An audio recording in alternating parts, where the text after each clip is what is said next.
Assalamu alaikum wa rahmatullahi ta'ala wa barakatuh. Bismillah walhamdulillah salatu wassalamu ala rasulillahi amma ba'd. Wafuatiliaji wa murajaa, tukiendelea na somo la tauhid mlango wa 10. Sin sual, ma maana alqudrati wa ma daliluha, ni ipi maana ya uwezo na ni ipi dalili ya uwezo. Hiya sifatun qadimatun, uwezo ni sifa ya kae, qaimatun bidhatihi ta'ala, yenye kusimama na dhati yake Mwenyezi Mungu atukushio. Kae ni zamani kale. Yujidu biha, hupatisha kwa hiyo sifa, wa yu'dimu, na hukosesha. Hupatisha na hukosesha kwa ule uwezo, akamfanya huyu akapata, yule akakosa. Wadaliluha, na dalili ya uwezo wa Mwenyezi Mungu, annahu lau kana ajizan, ni ya kuwa Mwenyezi Mungu lau angelikuwa ni mwenye kuemewa, ni mwenye kushindwa, ni ajizi, lam yujad shay'un min hadhihi almakhluqati, kusingelipatikanwa chochote miongoni mwa hivi vilioumbwa, ama kutokana na hivi vilioumbwa. Wayastahilu alayhi alajzu, na ni muhali, haimkiniki juu ya Mwenyezi Mungu ama kwa Mwenyezi Mungu kuemewa, kushindwa, ni muhali, haimkiniki.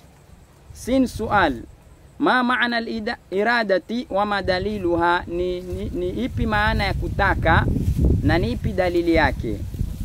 Hiya sifatun, kutaka ni sifa, qadimatun yakae, qaimatun bidhatihi, yenye kusimama na dhati yake Mwenyezi Mungu atukhshio. Yukhassisu bihal mumkina, huhusisha kwa huko kutaka chenye kumkinika, bilujudi, kwa kupatikana.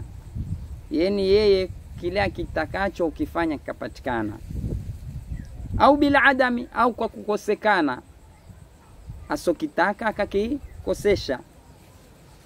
Au bil ghina, au kwa kukwasisha, akataka kukwasisha akamfanya huyu awe tajiri. Au bil fakri, au kwa ufukara, akamhusisha mtu na ufukara, ametaka tu huyu awe fukara ama huyu awe tajiri. Au bil ilmi, au kwa elimu, kwa kutaka akataka huyu awe na elimu. Au bil jahli, au kwa ujinga, na mwingine akataka awe mjinga. Ila ghairi dhalika, na mpaka mengine yasiokuwa hayo. Ni kule kutaka kwake ndio yataka kuhusisha vitu na lile alitakalo.